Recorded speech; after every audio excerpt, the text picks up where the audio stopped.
Hello everyone, welcome to the Autring. Countries and markets awoke to the stunning news of Russian President Vladimir Putin's invasion of Ukraine on multiple fronts Thursday morning, launching a conflict that several leaders have warned will be the biggest in Europe since World War II. After months of Russian military buildup along Ukraine's borders, with troops numbering more than 100,000 and a fiery speech that denied Ukraine's statehood, Putin's offensive against the European country of 44 million has ripped up the international status quo. This is a globally systemic event.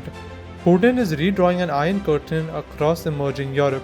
Timothy Ash, emerging market strategist at Blue Way Asset Management and a long-time Russia and Ukraine analyst, told CNBC on Thursday. We have to totally take a fresh look at how we look at the European and Western security, the role of Russian oligarchs, Russian business, and Russia incorporated in Western markets. Putin's own words reveal his nostalgia for Russia's more imperialist past, describing many times over the past several years the disintegration of the Soviet Union as a quote, tragedy and one of the greatest catastrophes in world history. Now, some regional analysts and historians say that the so-called Iron Curtain, a term popularized by former British Prime Minister Winston Churchill in 1946 to describe the political, military and ideological barrier erected by the Soviet Union under Joseph Stalin to seal itself off from the West, is back, albeit in a different form. The former KGB colonel, who has been in control of Russia in one form or another since 1999, does want to reconstitute the geopolitical power and territorial reach of the Soviet Empire in Europe and re-establish its prestige and influence worldwide. Pierre Atlas, a political scientist and a senior lecturer at Indiana University Purdue University, wrote in an op-ed earlier this month. The Kremlin has rejected that there will be an occupation, claiming it is demilitarizing Ukraine and, quote, protecting its people from Ukrainian government aggression, which Ukraine and NATO members deny. Russian missiles and artillery strikes have reportedly hit multiple Ukrainian cities on Thursday. Putin has vowed to protect Russia's security, despite no evidence that Ukraine poses a threat to it, and has stated Moscow's aim to neutralize the country's military. Putin similarly rejected for weeks Western assertions that he would launch an invasion of Ukraine at all.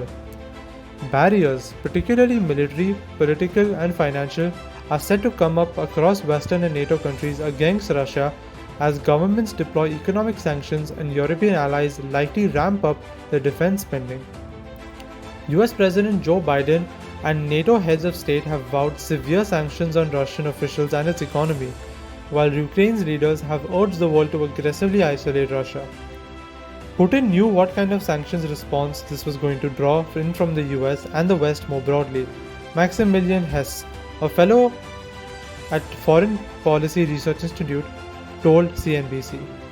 Referring to the suggestions of a new, quote, Iron Curtain, he said, frankly, the threatened sanctions are going to make that a reality. It was a choice. I expect the Biden administration to do it, he added. And that's the result. That is what's going to happen to the Russian economy. The US is set to deploy more sanctions against Moscow after its previous levies on a number of Russian banks, oligarchs, and controversial Nord Stream 2 pipeline failed to stop Putin's incursion into Ukraine. Given that is what is clearly already underway, we should expect wide-ranging limits on trading Russian debt and financing for Russian companies, Hess said, adding that he expects the penalties to, quote, look more like the Iran sanctions regime than anything else. Sanctioning individuals is necessary but can only go so far. It will be a maximum pressure 2.0 campaign, but this will have substantial costs for the West as well if Russia responds in kind, he said. I too expect that it will. Geopolitical turmoil is imminent in agricultural, metals and hydrocarbons market and here to stay. Thursday, we saw Russia's ruble hit a record low against the dollar, with Moscow's main stock index falling as much as 4.5% during the day. International stock markets all traded heavily in the red and prices of safe haven assets like gold and bonds soared.